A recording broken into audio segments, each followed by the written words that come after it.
कार्बी आंगलং স্বায়ত্তশাসিত পৰিষদে ভিজিআৰ আৰু পিজিআৰ মাটিত তেওঁলোকে উচ্ছেদ কৰিব খুজিছে।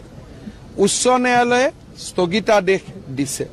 মই ভাবো যে কাৰ্বি আংলং স্বায়ত্তশাসিত পৰিষদে সকলো ৰাইজৰ লগত কথা বতৰা পাতি ইয়াৰ এটা সমাধান কৰিব লাগে।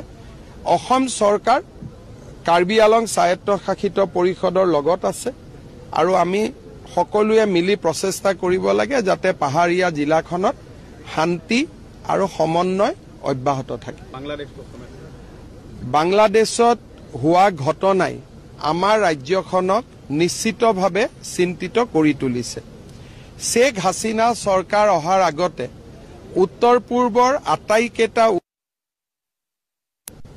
সেভ হেভেন বা এক নিৰাপদ শিবিৰ তেওঁলোক বাংলাদেশৰ ভূখণ্ডত আছিল আৰু অসমত উগ্ৰপন্থী সমস্যা এক ভাবিব নোৱাৰা অৱস্থাত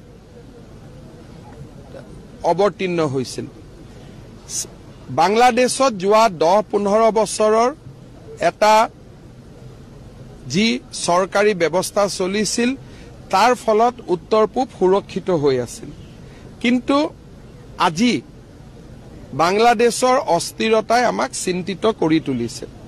মই ভাবো প্ৰধানমন্ত্ৰী নৰেন্দ্ৰ মোদী ডাঙৰীয়াৰ কুশল নেতৃত্বত ভাৰতে বাংলাদেশৰ নৱনিৰ্মিত চৰকাৰৰ লগত কথা বতৰা পাতি উত্তৰ পূৰ্বৰ উগ্ৰবাদীসকলে কোনো কাৰণতে যাতে বাংলাদেশত নতুনকৈ আকৌ শিবিৰ পাতিব নোৱাৰে তাৰ বাবে প্ৰচেষ্টা চলাব। বাংলাদেশত ইস্কন মন্দিৰ, দুৰ্গা মন্দিৰ, হিন্দু লোকসকলৰ ওপৰত অত্যাচাৰৰ বাতৰি আমি ছচিয়েল মিডিয়াত দেখা পাইছো।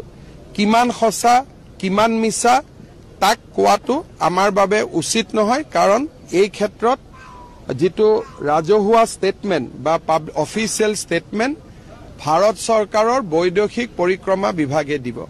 बांग्लादेश में जो भी घटना हो रहा है, हुआ है, नहीं हुआ है, उनका आधिकारिक स्टेटमेंट भारत सरकार ही दे सकता है।